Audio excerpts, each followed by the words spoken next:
خاجي بسم الله الرحمن الرحيم. اهم خبره یو د سبق نمبر 14 اخیری چې دا خامخا واورېدی شي او ذهن کې کېښودی شي. د سبق نمبر 14 سکون اجرا به څنګه کوو. اجرا اول به تاسو په بورډ باندې متحرک حروف ولیکئ. با تاسو ولیکله، تا ولیکله، ثا ولیکله، هر څه چې بیا به د ماشوم تپوس وکړئ چې دا حرف څه دی. هغه به چې متحرک ځکه زبر دی، زیر دی، پیش دی پې بیا به حرکت لرې کوئ له پاسه پې سکون ولګوئ. سکون به ولګوئ، مخکې به حمزه ولګوئ، په هغې به حرکت زبر یا زیر یا پیش ولګوئ. وس دا حرف څه شو؟ ساکن شو. ټیک شو. اول به د متحرک حروف پهچان په بار بار په ماشوم وکړلی شي، کوشش به پې وشي. او دا کوشش به تاسو کوئ چې دا د سبق نمبر 5 نه والا او د سبق نمبر 13 پورې ټول حرکات د دې سبق د اجرا نه مخکې تاسو په هغه باندې واړوئ. ګورئ دا خبر تاسو یاده شوه جي. بیا په سبق نمبر 14 کې اجرا شروع شي. اجرا به څنګه کوئ؟ د سبق نمبر 14 اجرا داسې ده. نمبر 1 سکون ستوایي. هغه به چې دې نښې ته سکون ویلی شي. دویم تپوس په کم حرف باندې چې سکون وي هغه حرف ته څه وایي؟ ابه جواب ورکړي. په کم حرف باندې چې سکون وي هغه حرف ته ساکن وایي.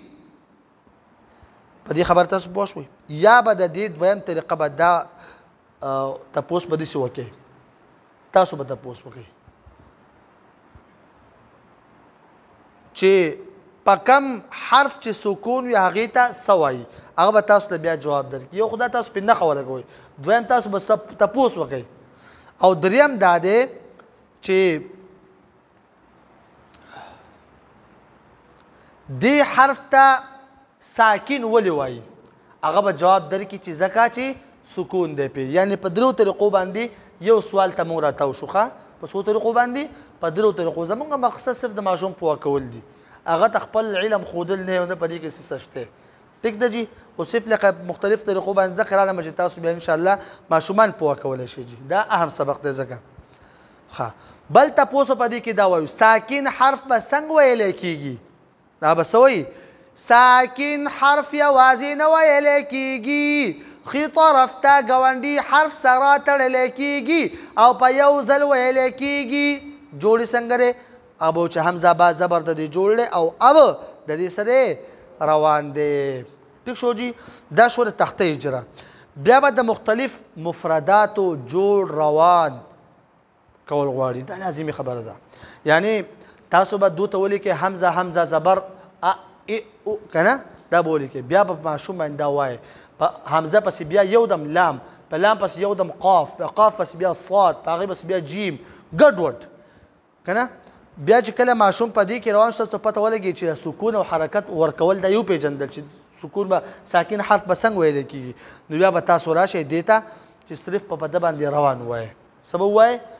کله په جیم، کله را، کله قاف، کله واو، کله یو کله بل. ټیک شو. د هغې نه وروسته به تاسو داسې چل وکئ چې دې ماشوم نه دا ټول حروف تاسو واورېدل. په هر ماشوم په خوله باندې د هغه په ادایګۍ باندې به تاسو عمیق او جوور نظر وساتئ چې زما د دې بچي څه غلطي خو پاتې شوي نه ده. څه غلطي خو پاتې شوي نه ده. د دغې غلطۍ د ویستو کوشش به تاسو وکئ او بر وخت به تصحیح کوشش وکئ. لهذا غټ حرفونو باندې به دې ازمیل غواړي، په مشکل حرفونو به دې ازمیل غواړي، په حروف حلقي باندې به دې ازمیل غواړي، د تنبیدو په حرفونو به دې ازمیل غواړي چې دا ماشوم په څلور طرفونو باندې وازمیلی شي چې د په حروفو کې څه کسر هغه پاتې نه شي.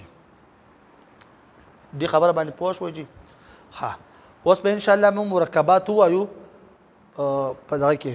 خو د هغې نه مخکې د مرکباتو اجرا تاسو ته دې سره زه وایم چې تاسو ته مثال په طور باندې موږ به مرکباتو کې زموږ سره کم حروف دی ووایي. اولنې سره القرب. مثال په طور باندې زموږ سره دی القرب. د مرکباتو اجرا به څنګه کوو داسې به ګورئ. ښه ګورئ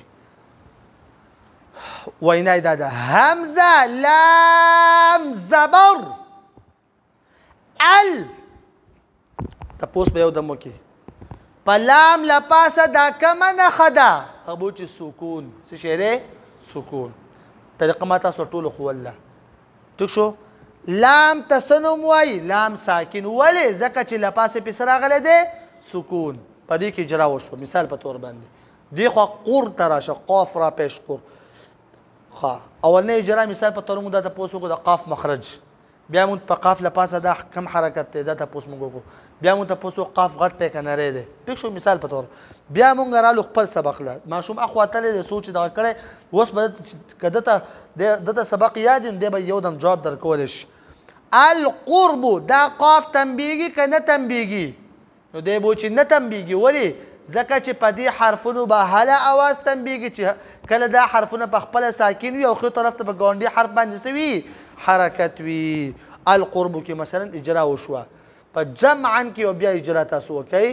په جمعا کې دا بیا سره سکون به په میم باندې لپاسه سکون راغلی دی په جیم باندې لپاسه زبر دی جیم به نه تنبیږي دغه زور جواب دی میم به نه تنبیږي ځکه چې میم په تنبیدلو حرفونو کې نه دی راغلی نو د اجرا به داسې کېږي مثال په طور باندې تاسو د تنبیدو حروف ولیکل د هغې خو دغه جواب شو بیا به تاسو تنبیدو حرفونه علاوه مثال با د مثلا را ولیکله میم ولیکو عین ولیکو مثال په طور باندې یو طریقه به دا شي جمعا میم تنبیږي که نه تنبیږي ماشومان به چې نه تنبیږي ولې ځکه چې میم په تنبیدلو حرفونو کې نه دی راغلی دا شوه طریقه د اجرا په مرکباتو کې نو چې کله د مرکباتو اجرا په ښه طریقه باندې ماشوم وکړي که نه نو تاسو انشاءالله بیا مطمئن شئ او که خیر ماشوم ستاسو په دې سبق کې هغه ډېر څه زده کړل او هغه روان شوی دی دا یو پې تاسو زه بندوم دا مرکبات تاسو زه لږ ویم چې تاسو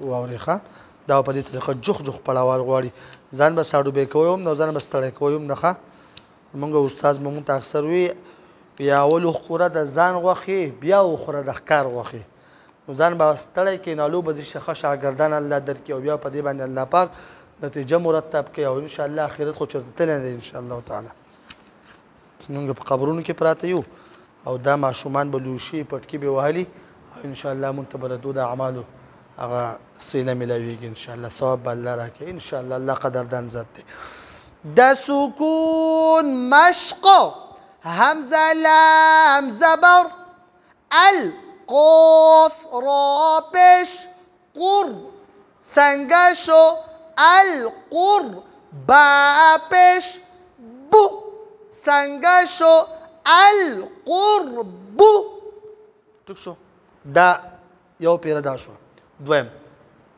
جمعا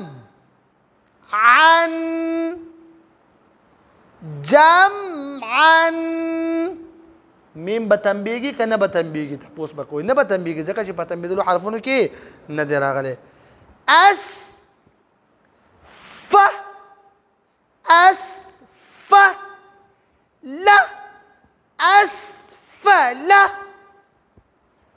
ټیک شو جی پاخوا باندې سین عین زبر سع یا زبر یا سعی یو خبر باید ساتئ عین له په بعض وخت کې موږ زور ورکوو دا باید ساتئ چې دا متوسطه حرف دی یعنی دا ډېر سخت حرف هم نه دی او نرم حرف هم نه دی نو موږ چې پکې دا ځان وژنو که دا صرف د ماشوم د تربیت لپاره ګورئ که دا حرف سخت نه دی ګورئ ښه دا لږ غونته کې په نرمۍ سره ورغواړي ډېر په سختۍ سره نه دی پوه شوئ جي خو ما تاسو ته وایي موږ چې دا ځان وژنو سره لپاره چې ماشوم تصحیح وشي ټیک شو جي دا شوه دا سبقو أصبح أمهل بطش نحن قلت أكبر أكبر كي بخيال كوتش كاف ولا تنبذك بعد خيال بكوي قبل العجل يلد بضع اقرأ مكر فجري فرغب تكشو شي ما شومان بدي باو غيرك شوندي قول نكي بس سبق ما تشود